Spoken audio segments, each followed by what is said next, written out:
देखिए कल इंटरव्यू है, लेकिन आप लोग पहले आए हैं तो बहुत बड़ी चीज़ बता रहा हूँ, और जो वीडियो देख रहे हैं उनको भी बता रहा हूँ। कहीं भी इंटरव्यू देने जाइए तो थोड़ा सा सब्र रखिए। बहुत से साथी आते हैं, सर मेरा कब होगा, मेरा को पहले कर और के फेल होके फिर घर चले जाते हैं सोचते हुए। और कमी क्या निकालते हैं, क्लाइंटवा खराब रहा है, काम इतना हमको मालूम है, लेकिन ऐसा चीज़ पूछा जो हमको मालूम नहीं है। हमसे तो ये पूछना चाहिए था। गलत करेक्ट है क्या नहीं? अब कोई बच्चा है जो 10 में फेल होता है और इल्ज़ाम लगाता है टीचर पे कि ना टीचर खराब है, हम तो इतना अच्छा पढ़ते थे, तो कभी पास हो पाएगा? 10 नहीं हो पाएगा। तो कहीं भी इंटरव्यू देने जाना तो अपनी कमी को समझना है। और दूसरा इम्पॉर्टेंट बता दूं कि देखना है पहले 2-4 लोग आपके ट्रेड वाले इंटरव्यू दे दें। जब 2-4 लोग दे देंगे तो आप पूछेंगे भाई किस हिसाब से ट्रेड पूछ रहे हैं, कैसे क्या है, थोड़ा सा आपको मालूम होगा। गलत करें सही कह रहे हैं? तो आप लोग पहले आए हैं तो ध्यान देना है। जो कल आएंगे और लोग जिनको काम पूरा मालूम रहेगा वो लोग बेचारे इंटरव्यू दे दें। देने के बाद जो है उनसे थोड़ा सा मुलाकात कर लीजिएगा कि भाई साहब क्या पूछ रहा है, और थोड़ा सा अपना तैयारी कर लीजिएगा। और क्लाइंट बहुत अच्छे होते हैं, क्लाइंट आपके काम के बारे में पूछते हैं। ये नहीं कि आप अपने ट्रेड बता दिए इलेक्ट्रीशियन तो आपसे प्लम्बर का सवाल पूछेगा, वो इलेक्ट्रीशियन से ही पूछेगा। आपका वेल्डर है, क्लीनर है, कोई भी ट्रेड है, समझ रहे हैं नहीं, वो आप ही के ट्रेड से पूछेगा।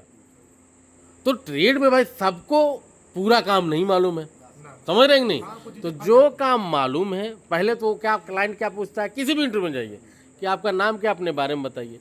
तो आप अपने बारे में बताते हैं, जो जो काम किए हैं वो बताते हैं। फिर जो जो काम किए हैं फिर उसके बारे में वो पूछना शुरू कर देता है। तो भाई जो मालूम है आपको बताना है, जो नहीं मालूम है सर ये हमको नहीं मालूम है, ये काम हमने किया है, ये मालूम है, बाकी इसको भी सर मुझे 2-4 दिन का मौका देंगे, सीख के मैं कर सकता हूँ।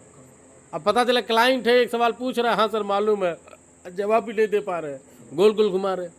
आज के क्या है मेरे भाई, सबसे बड़ी बात जानते हैं क्या है कि आदमी को काम कुछ नहीं मालूम है, लेकिन सोचता है चलो जाते हैं, हो सके जहाज उड़ाने में मेरा हो जाए, हाई सुपरवाइजर में हो जाए, फोरमैन में हो जाए, इंजीनियर में हो जाए। गलत कह रहा हूँ सही कह रहा हूँ? हर एक आदमी चाहता है एक सुंदर से एसी में इस तरह से कुर्सी मिले और वहाँ बैठे और तनख्वाह इतना ज़्यादा मिले, महीना 1-1.5 लाख मिले। हर एक आदमी सोचता है कि नहीं सोचता? लेकिन इस कुर्सी पर बैठने के लिए और 1-1.5 लाख कमाने के लिए आपको अपने आप को जो है आग में जैसे नहीं लोहा तपता है वैसा तपना पड़ेगा। आप उस लायक हो जाएंगे तो कुर्सी खुद लोग उठा के आपको ऐसे बैठा देंगे, भाई बैठिए आप उस लायक हैं। लेकिन बिना लायक आप उड़ेंगे तो कहीं भी गिर जाएंगे और ख़त्म हो जाएंगे। तो मेरे भाई मैं बहुत बड़ी बात बता रहा हूँ, अगर आपको लायक बनना है मेरे दोस्त, अगर ज़िंदगी में कामयाब बनना है तो सबसे पहले जो है आप अपने आप को आग में पिघलाना शुरू करिए, कुछ चीज़ सीखिए।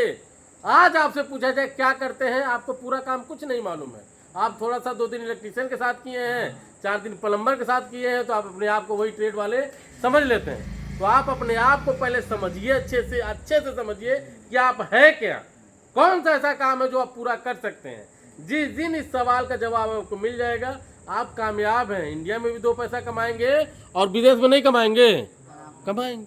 लेकिन हमें को नहीं मालूम हम क्या हैं, क्या कर सकते हैं। तो भाई आपको सीखना पड़ेगा। नहीं सीखना चाहते हैं मेरे भाई तो आप हेल्पर में जाइए। गलत करना सही, हेल्पर में जाएंगे, मिस्त्री के साथ काम करेंगे, कुछ इल्म हासिल करेंगे, समझ रहे हैं, और पैसा भी कमाएंगे। हेल्पर में गिरते हाल में 20 से 25-30 हज़ार आराम से कमा सकते हैं। और जो हुनर सीख रहे हैं वो अलग सीख रहे हैं। गलत है सही है? यहाँ पे तो लेबर में जाइए 400-500 आपको मिलेगा, एक दिन मिला 10 दिन नहीं मिला, काम ही खत्म हो गया। ठीक है, तो कल आप लोग थोड़ा लेट से इंटरव्यू देंगे, पहले देखेंगे समझेंगे सारा चीज़। ठीक है, इस चीज़ को ध्यान दीजिए। खाने के लिए बोले? ठीक है।